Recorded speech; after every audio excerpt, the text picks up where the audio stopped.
గౌరవనీయులైన తొల్లూరు ఎమ్మెల్యే గారికి, తొల్లూరు ఎంపీఓ గారికి, పెద్దలందరికీ, నా తోటి ఉపాధ్యాయులందరికీ నమస్కారం. Very good evening to all. నా పేరు మోహన్ తీసుకున్నాను సరే అంటున్నాను. నేను ప్రస్తుతం చెన్నై టీసీఎస్ లో సాఫ్ట్వేర్ గా చేస్తున్నాను. అసలు నేను సాఫ్ట్వేర్ ఎందుకు చేస్తున్నాను అనేది ఒక్క 2 నిమిషాలు చెప్తాను. నేను 2020లో నా టీచర్ ట్రైనింగ్ కోర్సు పూర్తి చేసుకున్నాను. డిఎస్సి కోసం దగ్గరగా 2 ఇయర్స్ ఆగాను.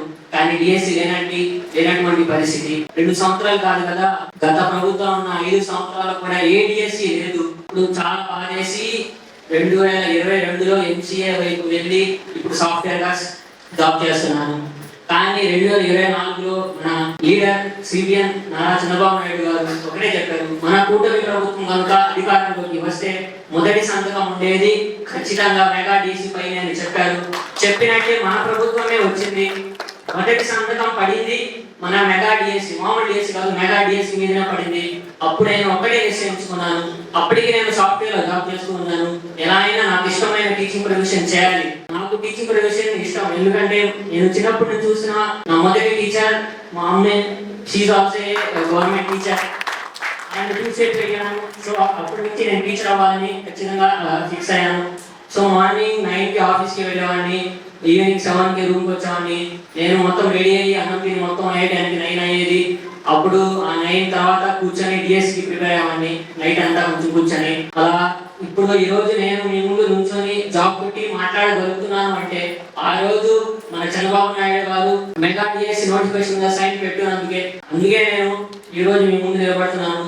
అప్పుడు సైన్ పెట్టిన చంద్రబాబు నాయుడు గారికి, సార్ సైన్ చేసిన పెన్నికి కూడా చాలా రుణపడి ఉంటాను. ఇంకో విషయం ఏంటంటే, మరి మన పొన్నూరు విషయానికి వస్తే, నాకు నిన్న మన కాల్స్ వస్తున్నాయి. ఇలా నేను ఎమ్మెల్యే గారి అసిస్టెంట్ ని ఇలా సార్ అందరినీ కంగ్రాట్స్ చెప్పడానికి రమ్మంటున్నారని. సరే మా ఫ్రెండ్స్ ఫోన్ చేస్తారు. మా ఫ్రెండ్స్ అంటే వేరే నియోజకవర్గాలు సార్. అరే ఇలా మా కాల్ వచ్చి నాకు మీకు వచ్చిందంటే మాకేం రాలేదు, మీకు ఎలా వచ్చిందంటే అప్పుడే అర్థమైంది సార్ మీ విజన్ ఏంటో అని. ఎవరు చేక్ చేస్తున్నారు, మీరే చేస్తున్నారు. అండ్ నిజంగా చెప్పాలంటే మీరు మా ఎమ్మెల్యే అయినందుకు మా అదృష్టం సార్. ఒక విషయం ఏంటంటే, సార్ చేతుల మీదుగా ఇలా సన్మానించుకోవడం చాలా అదృష్టంగా భావించాలి. ఇది సార్ చేతుల మీదుగా నాకు 2వ సన్మానం.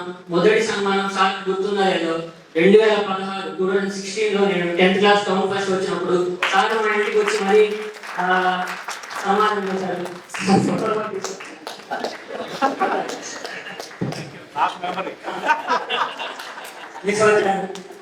సార్ ఇలాగే మీ నుండి ముందు కూడా ఎన్నో సన్మానాలు పొందాలని మనస్ఫూర్తిగా ఆశిస్తున్నాను. Thank you sir. Thank you.